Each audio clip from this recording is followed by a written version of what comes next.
The Profectory Podcast, Mastering the Mind and Market. Hosted by Manny Teran, we explore what it takes to succeed, both in business and within yourself.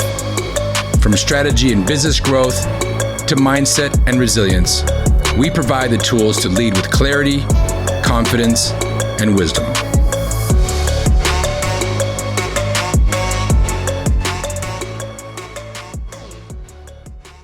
Quantum shift. What business leaders need to know about the future of quantum computing. On today's podcast, we will discuss this crazy science fiction-like technology called quantum computing and really understand that the question isn't just if it will change the world, it's about how it will change yours. Now, obviously, this is mind-boggling how this stuff all works. I'm going to break it down at a third grade level of how computers work and how quantum computers work. But what's the most important part of this is what it can do for the world, the industry. There's obviously a lot of fear surrounding quantum computing and AI, and there always is. Every time there's a big disruption, every time, whether it's the telegraph or if it's the telephone or the radio or TV or the internet or the integrated circuit or putting people in space, there's always this element of fear of whether or not this is the end or this is when the Terminators rise up or whatever. And the point of it is it's coming no matter what. It is here, it's on its way. And if you want to capitalize on it, if you want to get in front of it, ride the wave, the idea here is to learn more about it and take that fear away from the conversation. Obviously, fear is very much a part of being human and part of being a Stoic type entrepreneur and business leader is realizing that the obstacle is the way, right? That fear is just pointing you in the direction of where you should go. And certainly quantum computing is something that is radically changing the way that we will do business. I just got back from the American Physical Society physics. It's a physics show in Anaheim called APS. And in this show, the name of the game, the talk about town was quantum computing. There was 15, almost 16,000 people there, 1,000 exhibitors. And you can imagine the amount of gravitas and what was being talked about there. There was the big players were like IBM and Microsoft had a booth, and there was people from Google walking around, and so those players. But there's other players that are lesser known. A company like Blue Force, a company like Maybell, one called Zero Point Cryogenics, of which I hope to get the CEO on the podcast here shortly. And this whole idea of quantum computing is founded on the idea of quantum mechanics, which is something that it's hard for most people to understand. I mean, physics, for that matter, is hard for most people to understand. So let me start off by breaking down how a quantum computing works at a third grade level, and then we'll talk about how it can solve these major problems. We'll then talk about how and why an entrepreneur should learn about this and why you should care. And then we'll discuss some of the mindset shift required to wrap our 200,000-year-old operating system here, our brains, around this whole thing. Some things about what you can do now, and sort of finish off with a final reflection that is going to be important to wrap it all up and give you some actionable things to consider. All right, first thing. What is quantum computing? So let's start off with the idea of these classical computers like what I'm operating this right in front of me now, or if you got one at home or in your pocket, essentially. The way they operate is on 1 or 0. This is called binary, right? Either you can have an on state or an off state. And if you're using heads or tails, it can either be a head or a tail. And the way that computer processes work and the computer chips and silicon and so forth is you lay this map down on top of the silicon, and it'll give you basically a roadmap for the program you're running, whether it's operating a garage door or it's executing Minecraft. They each have their own levels of this sort of thing. But in the end, they're all ones and zeros.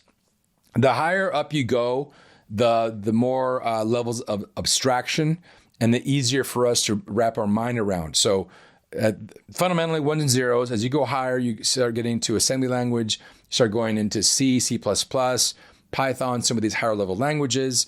And then, of course, now there are these no code or low code situations, and you can even have AI write code for you. So there's all that process, and here we are. Quantum computing is at the baby stage right now. We're talking about nascent stage.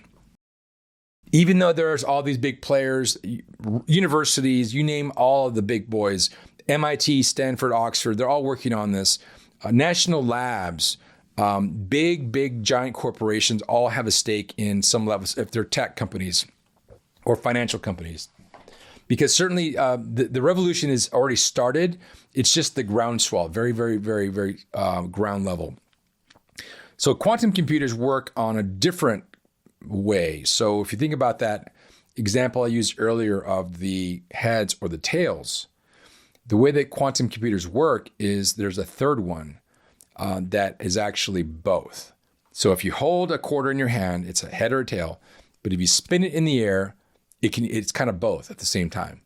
So that's one piece of the way that quantum computers work, is they're able to do things in that sort of that middle state that allows them to do more parallel processing in a much easier way. And the other piece that's really important to understand is this idea of called quantum entanglement, where say we have two quarters and they're entangled together. That means I can, if one is heads, the other one is heads.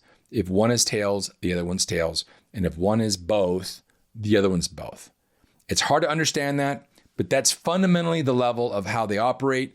And in order to do so, you have to have some pretty massive hardware that is down to the almost absolute zero. So we're talking about 10, 20 millikelvin, sorry. 10 or 20 millikelvin is what it takes to be able to operate these processors. So you're likely not going to see one in your library or in your home or in your pocket anytime soon. Likely the way they'll operate is you're going to have these in data center type applications where you'll send your operation to the data center, it'll do the process, and it'll give you results back. And the fact that they have this entanglement I mentioned earlier, the fact that they operate with these qubits, which is the on, off, or both state, allow them to operate in parallel in a much easier fashion and solve pretty massive things very quickly. So let me make sure that I can get this. So I mentioned qubits versus bits, superposition, which is that one A, B, or both, or heads or tails or both. There is this whole thing if they can actually solve problems exponentially faster. And classical computers have a hard time with modeling nature. Things like chemical reactions or the way that cancer operates or moves or the way that the climate is constantly changing. These are large, complex problems that take a long time to set up on computers, and then they have to render for sometimes weeks to do so. With a quantum computer, it can be done in minutes or seconds even. Kind of pretty massive. So quantum computing will really redefine lots of industries that are sort of commonplace today. Things like finance, pharma, logistics, cybersecurity, material science. If you can put a quantum computer on a problem, on a material science problem, it can harness this parallel process. It can bring in tons of data and give you the result very quickly. And if you think about the way that AI today has taken over the way that people write reports or write emails or even generate video, we're even at that stage, at the baby stage. I read something the other day that in AI, we're currently at the amoeba stage, meaning a single-celled animal, right? And we're just at that very nascent stage. As time progresses, as more and more resources are put into this, we're going to grow into a worm and maybe like a grasshopper level up until we're at the being beyond human level. Now, that's, of course, where people get very, very scared. And the idea of AI being sentient or having consciousness is always on people's minds. People freak out about that. There's countless movies about that. And certainly that's something that is always being looked after. If you look online on social media or on the news, there's always these conversations about that. And that, they unplugged when they had two AIs talking together and they created their own language and it freaked people out. Well, ultimately these are machines and there's a lot left to learn about how they operate. But from a Stoic leadership standpoint, we need to realize that as human beings, our time is limited on this earth and individually. And there's lots of things in the Stoic landscape, things like courage. As a business leader looking at these technologies out there, it takes a lot of courage to lean into them. As business leaders, it's important to understand that you need to be in front of this. And that means first step is understanding it. And I'm not talking about going and taking a class in particle physics here. I'm talking about understanding the implications of what are the problems that you're trying to solve that take too long, that are very difficult to solve, and how can you position those so when there is a quantum computer available to solve them, that you can figure out a way to give them those problems. On the Stoic side, I mentioned courage. There's wisdom. Certainly wisdom comes from experience, comes from our own personal as well as experiences of others. We take that all into play as we look at how this is going to change the world.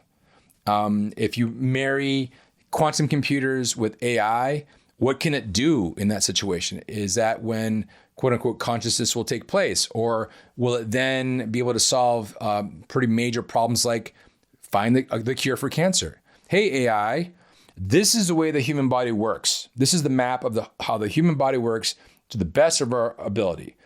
And there's this thing called a cancer that causes massive amounts of disease and death.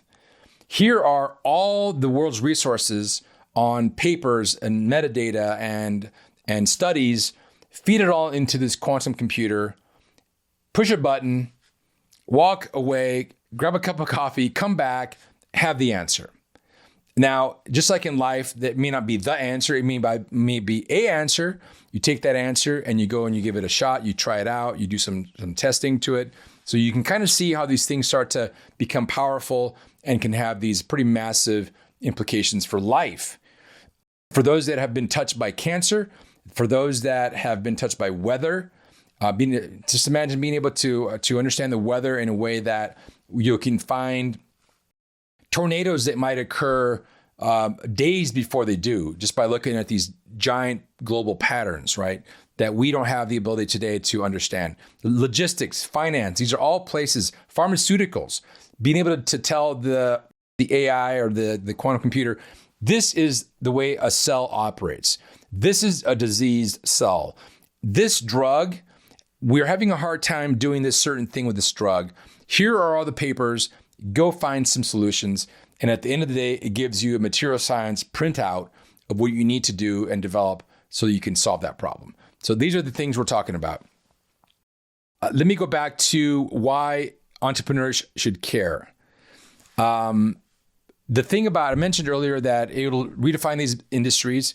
Secondarily, early adopters will gain massive strategic advantages. So if you are early in the game, if you're one of the prime movers, you're going to have that advantage in ways that are even incomprehensible today.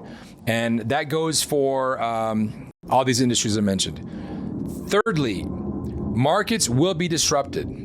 That's going to happen. Entrepreneurs who adapt the fastest will win. And the way that the market is today, it changes very quickly. But in the world of a quantum computer, it'll change even more quickly. A company like Google, as foundational as they may seem, could be decimated in a matter of a year by another company that has the best search engine out there and you talk to it and it'll give you the right answer immediately. Boom, Google has issues, goes downhill. And it's like these big giants from the past. Excuse me, like Sears. Nobody ever thought Sears would be gone. Or, Kodak. Kodak was once worth billions of dollars in today's numbers, and now it's worth $100 million. Where did they go wrong? They even developed the digital camera. So all these things they're just powerful lessons to learn, and you've got to get in front of it. And then something else about why entrepreneurs should care is that it will influence the way that AI works, especially with data encryption. So right now, there's a lot of talk about cybersecurity and encryption. Some of these quantum computer tools that are at least theorized to be able to be created would have the propensity to solve or even crack pretty major cyber issues in very short order. So this is going to redefine the way that cybersecurity works as well. Something to keep in mind. Now, let me kind of shift into the way the mindset needs to really look at this. The mindset shift is really about control, and you really can't control when this arrives, right? You really can't control at all of whether Google or Stanford is doing a certain thing. It's all coming. But what you can control is how you prepare for it, internally and externally with your team, with your organization, with your company. Externally, we've talked about that a second ago, how you can be in front of it, figure out what problems you can solve, figure out, keep your eye on the ball, subscribe to certain newsletters so you're up with the latest information. Those are all good things you can do on the outside. The inside, it's more about preparing and just living your life day by day. It sounds simplistic, but it's coming. You can't control it. It's just better to be at peace with it, which means you need to just live your life day by day. If you anticipate this wave coming before it comes, then when it does come, it won't be a surprise. And you know it's coming and you can't control it. So you might as well just live your life. And then you need to shift your mind from being reactive to more having a scenario-based plan for when it does. Okay, so you can't control it. You know it's coming. You know that the wave is on its way. And when it does, I will react this way. So you can scenario plan that. And with your team, when we have a quantum computer available to us, these are the problems we're going to give to it. So these are all plans for when it happens. And in a calm manner, right? This is not a situation where the sky's falling. We do have some time. So being able to anticipate and put that into play is very important. And then the other thing to consider is, how can you cultivate a mindset of curiosity about it, about adaptability about it, and long-term thinking? I think curiosity is a very, very, very powerful tool that as we get older, we lose it. If you look at a 6-year-old playing and you just watch them for a bit, there's a certain curiosity and a certain imagination about how they play or the questions they ask. They look at something that seems very simplistic and they look at it with awe and they don't understand it per se, but there's curiosity. As adults, we tend to lose our curiosity. We tend to get in this groove where the days become mundane, or our jobs or our family life becomes mundane. And I think that curiosity element needs to be really cultivated and nourished. And that can be as simple as, if you do have a child in your life or a nephew or your own kids, leaning into that curiosity, playing with them, getting down on your hands and knees and actually playing with them. So that in itself is curiosity. Or what about reading certain books or certain texts or watching certain nature shows? All of that feeds curiosity. And I think curiosity is almost like a muscle. It is something that can atrophy, but can be very quickly revived. And how many people know somebody that is older in age, 60, 70, 80, 90, and has this sort of brightness about them? If you notice that it's really based on curiosity. It's based on them wanting to know how you're doing and how your life is going, but a true, genuine curiosity. And some people that are in their 20s and 30s and 40s that are already stodgy in their mentality and they're just not pleasant to be around, they've lost that spark. They've lost that curiosity. So that Stoic thinking is that curiosity is really, really important to consider and to keep in mind. All right, let's shift now to the final couple things. What can you do now? So you can not necessarily do coding per se, but just understand the implications. I mentioned earlier, subscribing to certain newsletters and other journals. I don't have any in mind, but I'll find some and I'll post them when I do. You can follow the big players. I mentioned earlier, IBM, Google, Microsoft, and some of the other ones. There's Rigetti, there's Blue Force. These are all hardware manufacturers, but there's others that are doing more software and some of the other bigger systems in play. And if you have something like access to email newsletters or Google type alerts are really important. You can look at your own industry with the eye in mind of quantum computing. So for instance, if you're in logistics, how can quantum computing solve these big major issues that you're dealing with? And just kind of keep it in mind. And as you start watching things on the news or hearing about things on the news, you can then lean into that, of course. You can build relationships with people in your industry. I'm certain that if it's not talked about today, it will be. Using that logistics as an example, I bet there's somebody in that world that's already talking about it. I bet there's startups already that are looking about how can we solve these major logistical problems with quantum computing. During my recent travels, I went to Seattle and I went to Anaheim over the past week. And there was major issues, especially on the way back from Seattle to Tucson. There was major issues with the computer when we were at the airport. And I just thought to myself, man, something like a quantum computer with AI sitting on top of it could look at the problem that we're in. I'm not talking about that, just that exact problem, but I'm talking about all the problems with traveling, feed it into this computer and come up with a much more efficient and effective way to get from point A to point B. And I'm excited for this world because of what it can do for our sort of everyday life.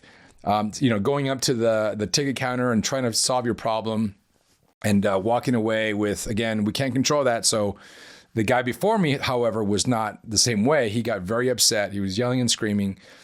I get it. We can't control it, but wouldn't it be nice if we had a tool that could fix a lot of these problems? It's something to keep in mind. And the last thing I'll say about what you can do about what's coming with quantum computing is just think about what it can do for your business in a post-quantum world. And this goes beyond just those alerts. This goes beyond just how you're going to feed it those problems you might have. Talk to somebody. Just talk to one of your colleagues and say, listen, I heard about this thing called quantum computing, and how can it solve our issues? Why don't we set a coffee date once a quarter to just sit down and see what we've heard about quantum computing? That in itself can really prove to be very useful. And you can even do that for technology in general, not just quantum computing. Things like asynchronous vehicles or things like alternative fuels, what's happening with hydrogen. These are all conversations you can have with people on a quarterly basis. Very, very informal coffee talk is enough, but it'll keep your mind looking at that part of your industry. So when it does unfold, you're right there to take advantage of it. And the last thing I'll say with respect to all this is that the idea that quantum computing is the next frontier. And it's not just in tech, but it's also in leadership. It's about those leaders that are prepared to adapt to this ever-changing technology world and lean into it. We can't control it. It's happening. It's on its way. Let's be curious about it. If we have problems, that's the solution, is through the problem, right through it, right? The obstacle is the way. Think about what are the industries that are going to be the most changed by quantum computing. I keep on mentioning logistics, but it's something like the amount of processing power it takes Amazon to get the package from when you order it to your doorstep is pretty massive. And the ability to solve that in a much quicker fashion with less resources, or if you're shipping something from point A to point B, there's all these external variables that come into play. How can you create a process to make that more efficient? These are all problems that have solutions, and I believe that quantum computing can be part of that solution. And then some other things to think about is to remain calm. As simple as it sounds, remain calm during all this. I don't believe it is worthy of really being worried about or focusing too much on the negative side of it. These things are happening. The whole idea of being virtuous and using it for good. These are all things that are important in the business domain. There's so many possibilities with quantum computing. Get your mind around it, stay in front of it, and ultimately look inside yourself and realize that it's not something that's within your control. And the best thing you can do is control yourself and control your how you react to these things, and set some time to speak with people on a quarterly basis. Keep your eyes out on these newsletters, watch the news, watch podcasts, and I'm excited for this new technology that's going to be a game changer, and it will hopefully change and cure cancer. It'll solve lots of problems for us, and I'm excited for what it can do. Thanks.